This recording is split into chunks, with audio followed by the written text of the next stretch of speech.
ஆண்டவராகிய இயேசு கிறிஸ்துவின் இனிய நாமத்தில் மறுபடியும் இன்னொரு வாரத்தில் உங்களை சந்திப்பதில் மிகுந்த மகிழ்ச்சி அடைகிறேன். இந்த மாதத்தினுடைய 4வது வாரத்தில் வந்திருக்கிறோம். கர்த்தர் நம்மை கிருபையாய் நடத்தி இந்த மாதத்தினுடைய கடைசி வாரத்தில் வந்திருக்கிறோம்.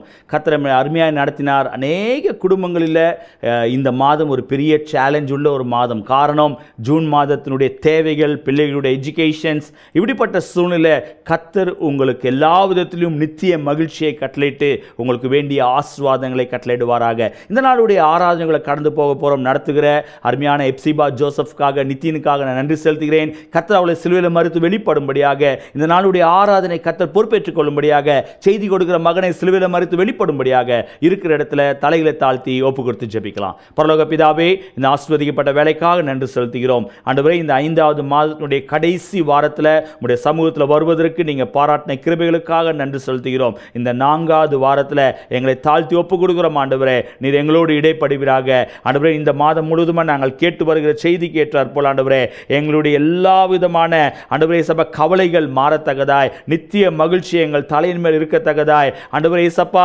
எங்களுக்கு வேண்டிய கிருபைகளை கொடுத்து நீங்கள் வழி நடத்த வேண்டும் ஜெபிக்கிறேன். நாளுடைய ஆராய் நடத்துகிற எப்சிபாக்காக, நித்தியனுக்காக நன்றி செலுத்துகிறோம். கர்த்தர் அவளை சிலுவையில் மறுத்து வெளிப்பட வேண்டும் ஜெபிக்கிறேன். நீர் எங்களோடு இடைப்படுவீராக, எங்களோடு பேசுவீராக. செய்தி கொடுக்கிற மகனை சிலுவையில் மறுத்து வெளிப்படுங்க. எல்லா துதி கன மகிமைகள் ஒருவருக்கே செலுத்துகிறோம். இயேசு மூலமாய் ஜெபிக்கிறோம் நல்ல பிதாவே, ஆமென். இப்பொழுதும் ஆராதனைகளை கடந்து போவோம். கரங்களை தட்டி உற்சாகமாய் பாடுவோம். கர்த்தர் நம்மோடு இடைப்படுவாராக. ஆமென். கர்த்தர் நல்லவர். இந்த நாளிலும் எங்களோடு சேர்ந்து ஆண்டவரை ஆராதிக்க கூடியிருக்கிற ஒவ்வொருவரையும் இயேசுவின் நாமத்தில் எல்ஷடாய் ஊழியங்கள் சார்பாக உங்களை வாழ்த்துகிறோம். ஆண்டவரிடத்தில் அதிகமான நன்மைகளை நாம் பெற்ற நாம் கம்பீர சத்தமாய் அவரில் மகிழ்ந்து ஆர்ப்பரிப்போடு ஆண்டவரை ஆராதிப்போம்.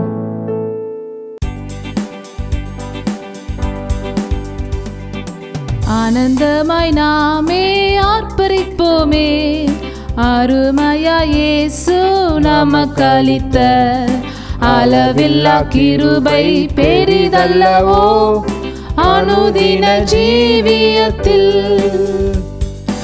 ஆனந்தமாய் நாமே ஆர்ப்பரிப்போமே, அருமையா இயேசு நமக்கு அளித்த அளவில்லா கிருபை பெரிதல்லவோ அனுதின ஜீவியத்தில்.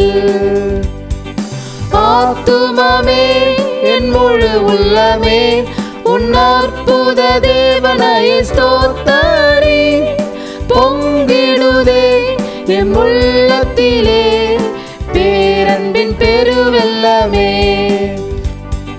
பொங்கிடுதே என் உள்ளத்திலே பேரன்பின் பெருவெல்லமே. கருணையாய் இதுவரை கைவிடாமலே கண்மணி போல் எம்மை காத்தாரே. கவலைகள் போக்கி கண்ணீர் துடைத்தார், கருத்துடன் பாடிடுவோம். கருணையாய் இதுவரை கைவிடாமலே கண்மணி போல் எம்மை காத்தாரே. கவலைகள் போக்கி கண்ணீர் துடைத்தார், கருத்துடன் பாடிடுவோம். ஆத்துமமே என் முழு உள்ளமே உன் அற்புத தேவனை ஸ்தோத்தரி. பொங்கிடுதே எம் உள்ளத்திலே பேரன்பின் பெருவெல்லமே. பொங்கிடுதே எம் உள்ளத்திலே பேரன்பின் பெருவெல்லமே. படகிலே படுத்து உறங்கினாலும், கடும் புயல் அடித்து கவிழ்ந்தாலும், கடலையும் காற்றையும் அமர்த்தியம்மை காத்தாரே. அல்லேலூயா. ஆத்துமமே என் முழு உள்ளமே உன் அற்புத தேவனை ஸ்தோத்தரி. பொங்கிடுதே எம் உள்ளத்திலே பேரன்பின் பெருவெல்லமே. பொங்கிடுதே எம் உள்ளத்திலே பேரன்பின் பெருவெல்லமே. யோர்தானை கடந்தோம் அவர் பலத்தால், எரிகோவை தகர்த்தோம் அவர் துதியால். இயேசுவின் நாமத்தில் ஜெயம் எடுத்தே என்றென்றுமாய் வாழ்வோம். யோர்தானை கடந்தோம் அவர் பலத்தால், எரிகோவை தகர்த்தோம் அவர் துதியால். இயேசுவின் நாமத்தில் ஜெயம் எடுத்தே என்றென்றுமாய் வாழ்வோம். ஆர்ப்பரித்து நான் ஆனந்தம் கொள்வேன், என் ஆண்டவர் சமூகம் என்னை தேற்றுதே. துன்பங்கள் யாவுமே இன்பமாய் மாறுதே, இன்ப இயேசு நாமத்தில். துன்பங்கள் யாவுமே இன்பமாய் மாறுதே, இன்ப இயேசு நாமத்தில். சந்தோஷ கீதம் என்னில் பொங்குதே, சர்வ வல்ல இயேசு என்னை நேசித்தார். சந்தோஷ கீதம் பொங்குதே, சர்வ வல்ல இயேசு என்னை ரட்சித்தார். பெற்றதாம் நன்மைகள் ஒவ்வொன்றாய் எண்ணியே, பேரின்பம் பொங்க என்று பாடுவேன். பெற்றதாம் நன்மைகள் ஒவ்வொன்றாய் எண்ணியே, பேரின்பம் பொங்க என்று பாடுவேன். Thank you Jesus. அப்பா, எங்களுக்கு அதிகமான நன்மைகளை செய்திருக்கிறீரப்பா. உம்முடைய கிருபை அளவில்லாமல் எங்கள் மேல் இருந்ததப்பா. நன்றி அப்பா. ஆண்டவரை, தொடர்ந்து எங்களோடு கூட இருந்தீரப்பா. சந்தோஷம் மகிழ்ச்சியும் எங்களிடத்தில் கேட்க பண்ணீரே, உமக்கு நன்றி. ஆண்டவரே, எங்களுடைய குறைவுகளில் நிறைவாயிருந்தீரே, உமக்கு நன்றி அப்பா. ஒன்றுமில்லாது இருக்கும்போது நீர் எங்களுக்கு எல்லாமா இருந்தீரே, உமக்கு நன்றி அப்பா. அப்பா, ஒன்றுமில்லாதிலிருந்து நீர் ஆண்டவரே எங்களை உயர்த்தி வைத்திருக்கிறீரே, உமக்கு நன்றி. தாழ்மையில் இருந்த எங்களை உயர்த்தி வைத்திருக்கிறீரே, உமக்கு நன்றி. உம்முடைய வாக்குத்தத்தங்களை கொடுத்து நிறைவேற்றி எங்களை மகிழ செய்திருக்கிறீரே, உமக்கு நன்றி அப்பா. உம்மை ஆராதிக்கிறோம். நீர் எங்கள் மேல் வைத்திருக்கிற நேசம் பெரியதப்பா. ஆண்டவரே, இம்மட்டுமாய் உம்முடைய கரம் எங்களோடு கூட இருந்தது. எவ்வளவோ துன்பமான வேலைகள் அப்பா, நீர் எங்களோடு கூட இருந்து சந்தோஷம் அடைய செய்தீரே, கிருபை. நன்றி அப்பா, உமக்கு நன்றி அப்பா. எங்களை மகிழ வைத்தீரே, உமக்கு நன்றி. எங்கள் தலைமையில் நித்திய மகிழ்ச்சியை வைத்தீரே, உமக்கு நன்றி அப்பா. நன்றி ஏசப்பா, நன்றி அப்பா. நீங்கள் எங்களுக்கு எல்லாமா இருந்தீரப்பா. ஆண்டவரே, மனிதர்கள் மாறும் வேலைகள் அப்பா, நீர் மாறாதவராய் எங்களோடு கூட இருந்தீரே, உமக்கு நன்றி அப்பா. நன்றி, நன்றி அப்பா. உம்முடைய கிருபைக்காக நன்றி. உம்முடைய அற்புதத்தின் கரங்களுக்காக நன்றி. ஒவ்வொரு நேரம் நீர் எங்களை வழிநடத்தின உம்முடைய அன்புக்காக நன்றி அப்பா. வழி தவறி ஆடுகள் போல நாங்கள் இருந்த நேரத்தில் வழி இதுவே என்று எங்களை காட்டினீரே, உமக்கு நன்றி அப்பா. ஆண்டவரே, எவ்வளோ பலவீனமான நேரங்கள் எங்களோடு கூட இருந்தீரே, உமக்கு நன்றி. உம்முடைய மகிமை எங்கள் மேல் இருந்ததே, உமக்கு நன்றி அப்பா.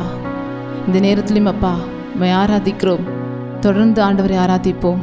இந்த நேரத்தில் ஆண்டவருக்கு மகிமை செலுத்துவோம். அவரே துதிகன மகிமைக்கு பாத்திரர். நன்றி அப்பா. துதியும் கனமும் எல்லாம் உமக்கே தேவா, உமக்கே. துதியும் கனமும் எல்லாம் உமக்கே தேவா, உமக்கே. துதியும் கனமும் எல்லாம் உமக்கே தேவா, உமக்கே. ஹல்லேலூயா, ஹல்லேலூயா, ஹல்லேலூயா, ஆமென். ஹல்லேலூயா, ஹல்லேலூயா, ஹல்லேலூயா, ஆமென். உயர்த்துகிறோம் உம்மைதானே என் தெய்வமே, என் இயேசுவே. உயர்த்துகிறோம் உம்மைதானே என் தெய்வமே என் இயேசுவே. ஹல்லேலூயா ஹல்லேலூயா ஹல்லேலூயா ஆமென். ஹல்லேலூயா ஹல்லேலூயா ஹல்லேலூயா துதியும் கனமும் எல்லாம் உமக்கே தேவா உமக்கே. துதியும் கனமும் எல்லாம் உமக்கே தேவா உமக்கே. நன்றி ஏசப்பா. எல்லா துதி கன மகிமை உமக்கு செலுத்துக்கணும்ப்பா. நீர் ஒருவரே பாத்திரப்பா. ஆண்டவரே, இன்னும் தேவ செய்தியில் ஆண்டவரே உடைய வார்த்தையை கேட்கும்போது உடைய வார்த்தையின் வல்லமை எங்கள் ஒவ்வொருத்தரும் கிரியை செய்யட்டுமப்பா. ஆண்டவரே, எங்களை வழிநடத்தும், தொடர்ந்து எங்களோடு கூட இருப்பா. நீ உம்முடைய நாமத்துக்கு மகிமையாய் ஆண்டவரே எல்லா ஊழியங்களையும் செய்ய கிருபை செய்யும். உம்முடைய நாமத்தின் மகிமைக்காக வாழ கிருபை செய்யும். இயேசு நாமத்தில் பிதாவே ஆமீன். ஆண்டவராக இயேசு கிறிஸ்துவின் நாமத்தினாலே இந்த ஆராதனையை பார்த்து கொண்டிருக்கிற உங்கள் ஒவ்வொருவருக்கும் என்னுடைய வாழ்த்துக்களை தெரிவித்துக் கொள்கிறேன். இந்த கடைசி வாரத்திலும் கூட இந்த மாதம் முழுதுமாகவே நம்ம பார்த்து வருகிற அந்த வசனத்தை வைத்து தான் நாம் தியானிக்க போகிறோம். நாம் இந்த செய்திக்கு கேட்பதற்கு முன்பாக நம் கண்களை மூடி நாம் ஜெபிப்போம். நல்ல ஆண்டவரே, உம்மை நாங்கள் துதிக்கிறோம். எங்களோடு பேசுங்க ஆண்டவரே. இந்த மாதம் முழுதுமாக எங்களோடு நீங்கள் ஆண்டவரே அப்பா ஆண்டவரே பேசி கொண்டு இருக்கிறீங்க. அந்த வார்த்தையை கூட மீண்டும் பேசுங்க. என்னை மறைத்து நீங்கள் வெளிப்படுங்க, ஆசீர்வதிங்க. இதை கேட்டுக்கொண்டு இருக்கிற ஒவ்வொருவருக்கும் ஆறுதலை கொடுங்க. இயேசு மூலம் ஜெபிக்கிறேன் நல்ல பிதாவே ஆமீன். வாசிக்கலாம். ஏசாயா 35ஆம் அதிகாரம் 10ஆம் வசனத்தை நம்ம வாசிக்க கேட்போம். கர்த்தரால் மீட்கப்பட்டவர்கள் திரும்பி ஆனந்த களிப்புடன் பாடி சீயோனுக்கு வருவார்கள். நித்திய மகிழ்ச்சி அவர்கள் தலையின் மேல் இருக்கும். சந்தோஷமும் மகிழ்ச்சியும் அடைவார்கள். சஞ்சலமும் தவிப்பும் ஓடிப்போம். இந்த வார்த்தையின் பேர்ல தான் இந்த மாதம் முழுதுமாகவே நம்ம வந்து பார்த்து கொண்டிருக்கிறோம். இது வந்து ஒரு அருமையான ஒரு அந்த பேசேஜ். நம்ம வந்து ஏசாயா 35 நம்ம பார்க்கிறோம் அப்படின்னு சொன்னா, இஸ்ரவேல் ஜனங்கள் அவர்கள் அடிமைப்பட்டிருந்த, அதாவது எக்ஸைல் ஆகியிருந்த ஒரு கண்ட்ரியில இருந்து ஆண்டவர் அவர்களை மீட்டு வராரு. அதாவது ஒரு கண்ட்ரிக்கிலிருந்து இன்னொரு கண்ட்ரிக்கு நம்ம அகதியாகவோ இல்லைன்னா சிறை பிடிக்கப்பட்டு போகும்பொழுது அதனால் பல கஷ்டங்களை நம்ம வந்து பார்க்க முடியும். இப்போ ஃபார் எக்ஸாம்பிள் நம்ம எகிப்தில் இஸ்ரவேல் ஜனங்கள் அடிமையாக இருந்தார்கள் அப்படின்னு பார்த்துருவோம். அதாவது ஸ்லேவ்ஸாக இருக்கிறாங்க. ஸ்லேவ்ஸ்னால் என்னது? அவங்க என்ன வேலை சொல்கிறாங்களோ செய்யணும், அவங்க என்ன கொடுக்குறாங்களோ அதை சாப்பிடணும், உங்களுக்கு சம்பாதியம் அப்படிலாம் ஒன்றுமே இருக்காது. நீங்கள் கடைசி வரைக்கும் வாழ்நாள் முழுவதுமாக உங்களுடைய வாழ்க்கை முழுதுமாக தலைமுறையாக நீங்கள் அடிமையாக மட்டும்தான் இருக்க முடியும். அதுதான் இந்த வசனங்கள்லேருந்து நம்ம பார்க்கும்போது எவ்வளோ ஒரு சந்தோஷம் உருவாகும் அப்படின்னு சொன்னால், நீ அடிமையாக தான் இருக்க போகிற அப்படின்னு சொல்லிட்டு உங்கள் வாழ்க்கையில் நீங்கள் ஃப்யூச்சர் எல்லாமே வந்து நீங்கள் ஒரு அடிமையாக தான் இமேஜின் பண்ணியிருப்பீங்க. பட் ஆண்டவர் அங்கே எல்லாமே அந்த உங்களுடைய எல்லா விதமான எக்ஸ்பெக்டேஷன்ஸையும் உடைத்து, நீ அடிமை கிடையாது, உனக்கென்று ஒரு அருமையான ஃபியூச்சர் இருக்குது அப்படின்னு சொல்லிட்டு ஆண்டவர் என்ன பண்ணுறாரு, உனக்கு ஒரு அருமையான வாழ்க்கையை கொடுத்து நீ அடிமைத்தனத்தின் வாழ்க்கையிலேருந்து கூட்டிகிட்டு வந்து உன்னை செழிப்பான ஒரு தேசத்தில் உன்னுடைய வாழ்க்கை நீ அடுத்தவர்களுக்கு கொடுக்கும்படியாக உன்னுடைய ஒரு வாழ்க்கையை மாற்றும் பொழுது, நீ அதுக்கு முன்பாக எவ்வளவு கஷ்டப்பட்டுட்டு இருந்தியோ, எப்படிலாம் உன்னுடைய வாழ்க்கையை நீ இமேஜின் பண்ணிட்டு இருந்தியோ, எப்படிலாம் கஷ்டப்பட்டு இருந்தியோ அது எல்லாம் மறந்துட்டு உனக்கு முன்பாக இருக்கிற அந்த சந்தோஷமான வாழ்க்கையை நீங்கள் இமேஜின் பண்ண ஆரம்பிப்பீங்க. அந்த மகிழ்ச்சி எப்படி இருக்கும் அப்படின்னு சொன்னால் ஒரு சாதாரணமாக இல்லை. அதனால தான் இந்த 10ஆம் வசனத்தை பார்க்கும்போது 3 முறை பார்த்தீங்கன்னா அந்த மகிழ்ச்சியை வித்தியாசமாக அவங்க சொல்கிறாங்க. முதல்ல சொல்கிறாங்க, கர்த்தரால் மீட்கப்பட்டவர்கள் திரும்பி ஆனந்த களிப்புடன். ஆனந்த களிப்பு அப்படின்னு சொன்னால், களிப்புன்றது இட்ஸ் அ ஜாய். ஆனந்த களிப்பு அப்படின்போது ஒவ்வொரு ஜாய் அவங்களுக்குள்ள அவங்க எதிர்பார்த்திராத ஒரு சந்தோஷத்தை அவர்கள் வந்து அனுபவிக்கிறாங்க. அதை வந்து அவங்க எக்ஸ்பீரியன்ஸ் பண்ணுறாங்க அப்படின்னு சொல்லிட்டு பார்க்குறோம். எப்போ அவர்கள் தாங்கள் இதுதான் எங்களுடைய வாழ்க்கை என்று இணைத்திருக்கும் போது அதை காட்டிலும் ஒரு அருமையான, அதற்கு ஆப்போசிட்டான ஒரு வாழ்க்கையை அவர்கள் வாழும்போது அவர்கள் சாதாரண மகிழ்ச்சி இல்லை, ஆனந்த மகிழ்ச்சி அடைகிறார்கள் அப்படின்னு சொல்லிட்டு பார்க்கணும். அதுக்கப்புறம் போட்டிருக்கு, நித்திய மகிழ்ச்சி அவர்களுக்குள்ள அவர்கள் தலையின் மேல் இருக்கும் அப்படின்னு போட்டிருக்கு. ஃபர்ஸ்ட் ஆனந்த களிப்புன்னு பார்த்தோம்.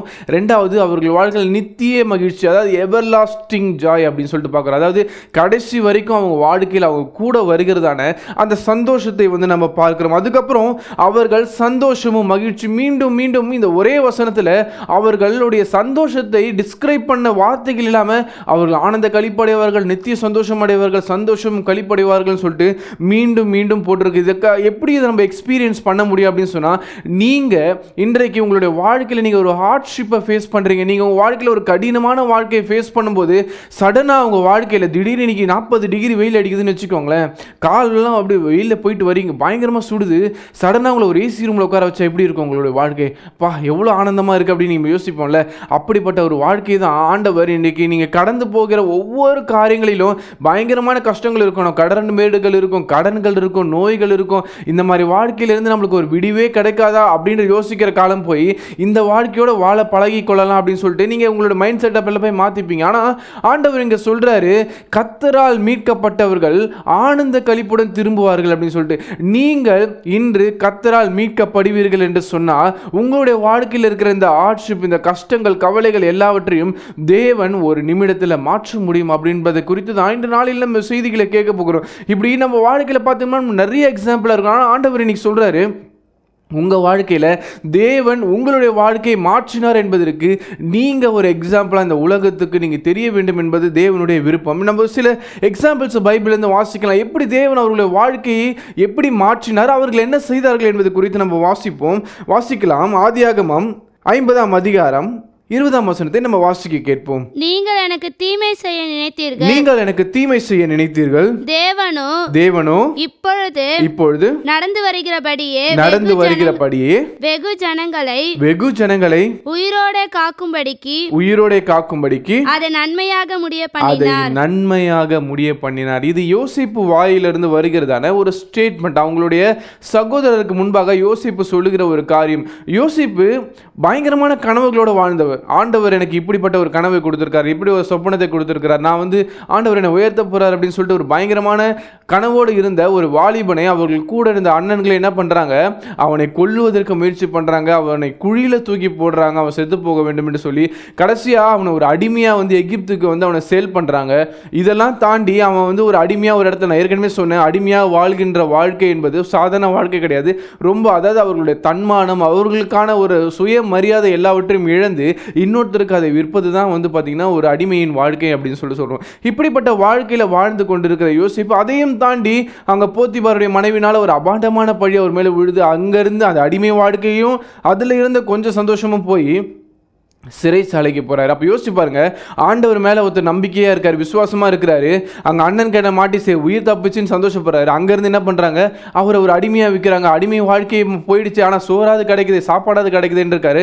அங்கேருந்து ஒரு பழி அவர் மேலே போட்டு அவருடைய மானம் எல்லாமே போய் சிறைச்சாலைக்கு போகிறாரு.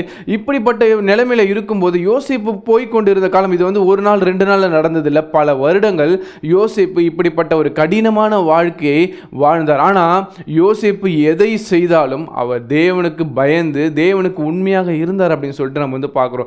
இவ்வளோ கடினமான வாழ்க்கையிலும் கூட எப்படி ஒரு மனிதனால உண்மையாக இருக்க வேண்டும், அங்கதான் தேவன் நம்மை சோதிக்கிறவராக இருக்கிறார். இன்றைக்கு நம்மளுடைய வாழ்க்கையில் அநேக கடினமான விஷயங்கள் நம்ம வாழ்க்கையில் வரும், அநேக கஷ்டங்கள் வரும். ஆனால் இந்த கஷ்டங்களின் மத்தியில் நீங்க தேவனுக்கு பயப்படுகிறீர்களா? நீங்க தேவனுக்கு எந்த அளவுக்கு மரியாதை கொடுக்குறீங்க? நீங்க தேவனை எந்த அளவில் வைத்திருக்கிறீங்க? இல்லை தேவனையும் மறந்துட்டு ஆண்டவர் உங்களுக்காக வைத்திருக்கிற ஃபியூச்சரையும் மறந்துட்டு இந்த அடிமை வாழ்க்கை தான் வேணும் அப்படின்னு சொல்லிட்டு ஒருவேளை யோசிப்பு அப்படி யோசிச்சு இருந்தாருன்னா அவர் எந்த முயற்சியுமே பண்ணியிருக்க மாட்டார். அப்போ அங்கே வந்து அவங்க ஜெயிலில் அவர் கூட இருக்கிற ஒருத்தருக்கு சொப்பனத்தை எக்ஸ்பிளைன் பண்ணுறாரு, அப்போ இது ராஜாவுக்கு சொல்லுங்கன்னு சொல்லிட்டு நிறைய முயற்சிகள் எல்லாமே பண்ணுறாரு.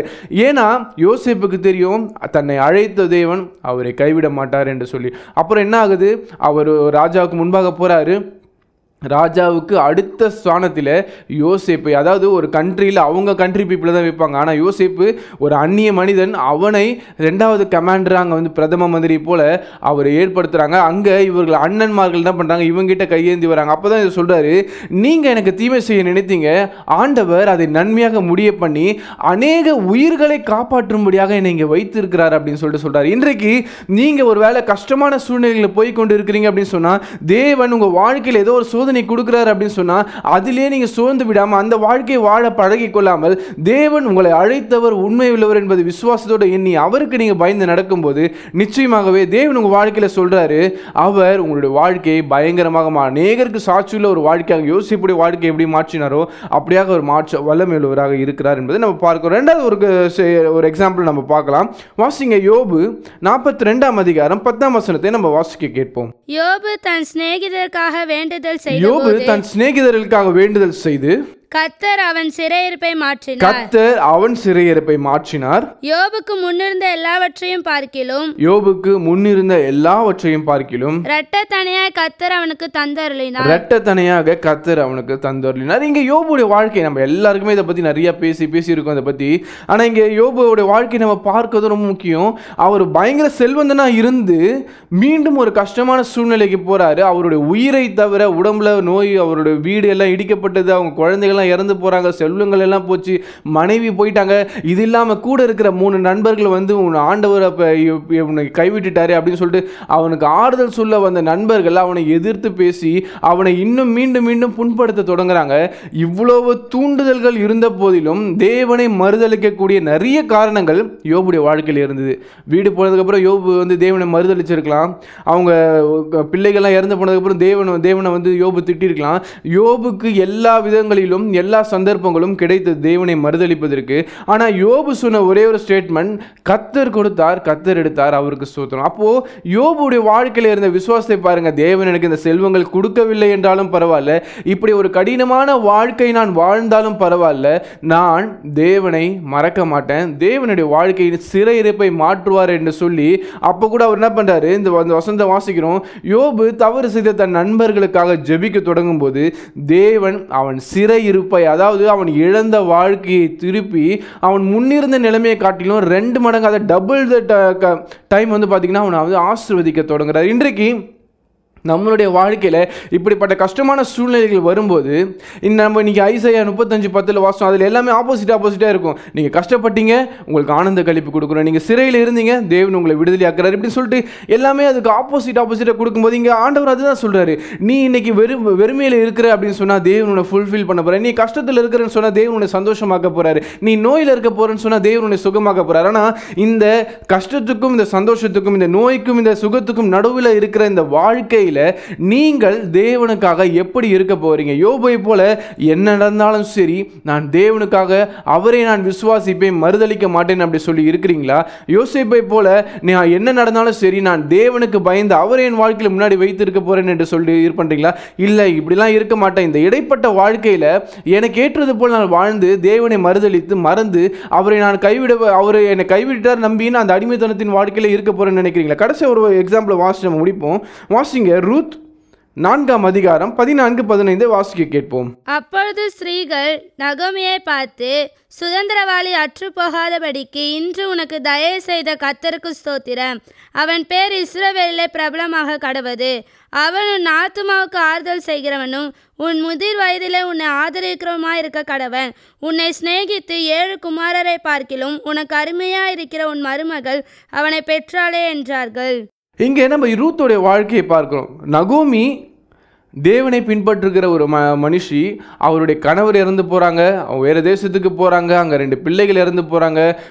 எல்லாமே போனதுக்கு அப்புறமும் இந்த நகோமி என்ன பண்ணுறாங்க, வாழ்க்கையில் ஒரு பிடித்தம் இல்லாமல் எல்லாமே அற்றுப்போனவராக திருப்பி தன்னுடைய சொந்த தேசத்துக்கே போக வேண்டும் என்று வரும்போது அவருடைய மருமகளாகிய ரூத் அந்த நகோமியை பின்பற்றுவதில் அவள் முதலாக இருந்தார். இன்னொரு மருமகள் இருந்து அவங்க வாழ்க்கையை பார்த்துன்னு போயிட்டாங்க. ஆனால் இந்த ரூத் என்ன பண்ணுறாங்க, நீங்கள் எங்கே போகிறீங்களோ அங்கே தான் நான் போவேன், உங்களுடைய தேவன் என்னுடைய தேவன் சொல்லிட்டு அவர்கள் இந்த கஷ்டத்தின் பாதையிலும் நகோமியை அவர்கள் பின்பற்றி அவர்கள் வந்தபோது அவங்க நகோமியோட கஷ்டத்தின் பகுதியில் நான் அதை பகிர்ந்து கொள்கிறேன் என்று சொல்லி இருக்கும்போது தேவன் ரூத்தை நினைவு கூர்ந்தார். அவள் மூலியமாக இஸ்ரவேலில் ஒரு பெரிய சந்ததியை உருவாக தேவன் உதவி செய்தார். ரூத் வந்து ஒரு ஆளே கிடையாது. இங்கே வந்து பார்த்தீங்கன்னா அந்த இஸ்ரவேலில் இருக்கிற ஒரு மக்களும் கிடையாது. ஆனால் இந்த ரூத்தை கொண்டு தேவன் இஸ்ரவேலில் இயேசு கிறிஸ்துவின் அந்த வரலாறு வந்து பார்த்திங்கன்னா ரூத்லேருந்து தான் நம்மளுக்கு வந்து தொடங்கும். இன்றைக்கு என்ன நடந்தாலும் சரி, என்ன கஷ்டங்கள் வந்தாலும் சரி, நீங்கள் உங்கள் கடினமான வாழ்க்கையிலும் இயேசுவை நீங்கள் பின்பற்ற நீங்கள் தீர்மானித்து இருப்பீர்கள் என்று சொன்னால், இன்றைக்கு ஐசாயா 35:10 நம்ம வாசித்தது பிரகாரம்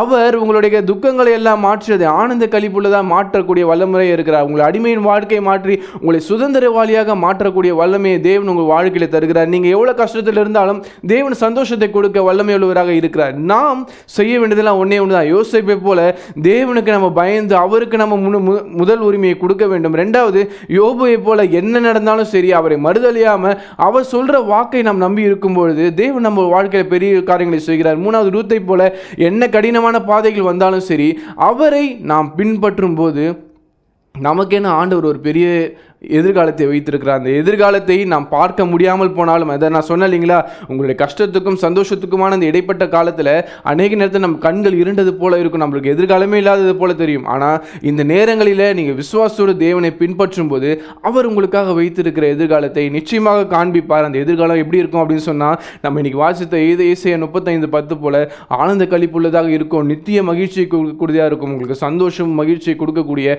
ஒரு எவர் லாஸ்டிங் லைஃபை தேவன் உங்களுக்கு தீர்மானித்து இருக்கிறார். நாம் இந்த செய்தியை யோசிப்போம். மீண்டும் ஒரு வாட்டி இந்த செய்தியை ரெகக்னைஸ் பண்ணி பாருங்க. தேவன் நம்மளுடைய வாழ்க்கையில் பெரிய காரியங்களை செய்வார். நாம் கண்களை மூடி ஜெபிப்போம். நல்ல ஆண்டவரே, நாங்கள் துதிக்கிறோம்.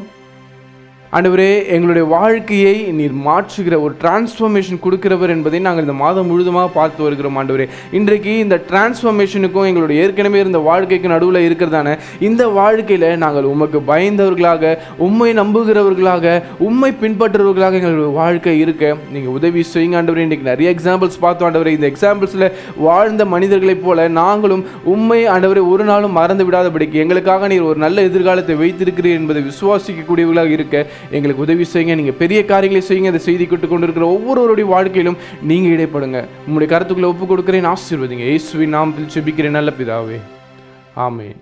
Price Lord. கர்த்தர் நல்லவர். நல்ல ஒரு ஆராதனை மற்றும் செய்தியை கேட்டோம். இன்றைக்கு உங்களுடைய வாழ்க்கையில், என்னுடைய வாழ்க்கையில் அநேக சூழ்நிலைகள், அநேக எதிர்பார்ப்புகள், நம்முடைய வாழ்க்கையில் நம்முடைய துக்கங்கள் மாற வேண்டும் என்று சொல்லி பிரயாசம் எடுக்கிறோம்.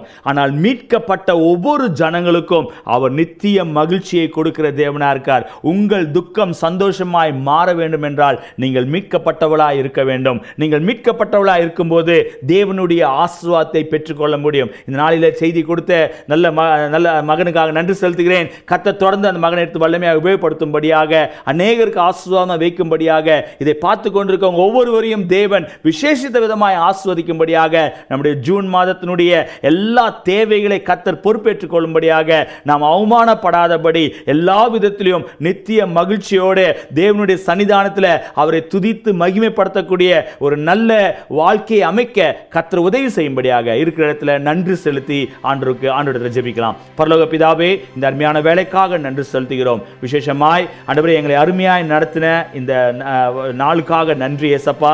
இந்த 4வது வாரத்தில் நாங்கள் நன்றியோடு கடந்து வந்திருக்கிறோம். ஆண்டவரே, நீர் எங்களோடு இடைப்பட்ட தேவன். ஆண்டவரே, எங்களோடு பேசினதுக்காக நன்றி ஏசப்பா. ஆண்டவரே, இந்த நாளிலே இந்த செய்தியை கேட்டுக்கொண்டிருக்க ஒவ்வொருவரோடு நீங்கள் இடைப்பட்டதுக்காக நன்றி. ஆண்டவரே, தொடர்ந்து எங்களை ஆஸ்வதிப்பீராக. இதை பார்த்து கொண்டிருக்க ஒவ்வொருவரையும் ஆஸ்வதிப்பீராக. எங்களுடைய ஆண்டவரே கவலைகள் மாறத்தக்கதாய், துக்கங்கள் மாறத்தக்கதாய், நித்திய மகிழ்ச்சி எங்கள் தலையின் மேல் இருக்கத்தக்கதாய், ஆண்டவரே மீட்கப்பட்ட ஜனங்களுக்குரிய ஆசீர்வாதத்தை நாங்கள் பெற்றுக்கொள்ளத்தக்கதாய் கர்த்தர் கிருபை செய்யும்படி ஜெபிக்கிறேன். ஆண்டவரே, இந்த செய்தியை கேட்டுக்கொண்டிருக்க ஒவ்வொருவரையும் நீங்க ஆசீர்வதிப்பீராக. அவருடைய எல்லா கவலைகள் மாற உதவி செய்யுங்க. ஆண்டவரே, அவருடைய தேவைகளை சந்திங்க. அவருடைய பயங்கள் மாறட்டும். ஆண்டவரே, எதிர்கால பயங்களை குறித்து ஆண்டவரே இயேசப்பா இருக்கிற எல்லா காரியங்களையும் மாற்றுங்க. பெற்றோருடைய பயத்தை மாற்றுங்க. பெரிய காரியங்களை செய்யுங்க. தொடர்ந்து நாமத்தை மகிமைப்படுத்த கர்த்தர் உதவி செய்வீராக. எல்லா துதி கன மகிமைகள் ஒருவருக்கே செலுத்துகிறோம். இயேசு மூலமாய் ஜெபிக்கிறோம் நல்ல பிதாவே, ஆமென். என் ஆத்துமாவே கர்த்தரை ஸ்தோத்திரி, என் முழுவதுமே அவருடைய பரிசுத்த நாமத்தை ஸ்தோத்திரி. என் ஆத்துமாவே கர்த்தரை ஸ்தோத்திரி, அவர் செய்த சகல உபகாரங்களையும் மறவாதே. ஆமென். கர்த்தராகிய இயேசு கிறிஸ்துவினுடைய கிருபையும் பிதாவாகிய தேவனுடைய அன்பும் பரிசுத்த ஆவியானவருடைய அனுநயிக்கமும் நம் அனைவரோடும் கூட இப்பொழுதும் எப்பொழுதும் சதா காலம் இருப்பதாக. ஆமென். ஹல்லேலூயா. கர்த்தர் உங்களை ஆசீர்வதிப்பாராக. ஸ்கிரீனில் வருகிற வாட்ஸ்அப் நம்பரில் ஜெப குறிப்பு இருக்கின்றால் தெரியப்படுத்துங்க. உங்களுக்காக ஜெபிக்க நாங்கள் ஆயத்தமாக இருக்கிறோம். கர்த்தர் உங்களை ஆசீர்வதிப்பார். ஆமென்.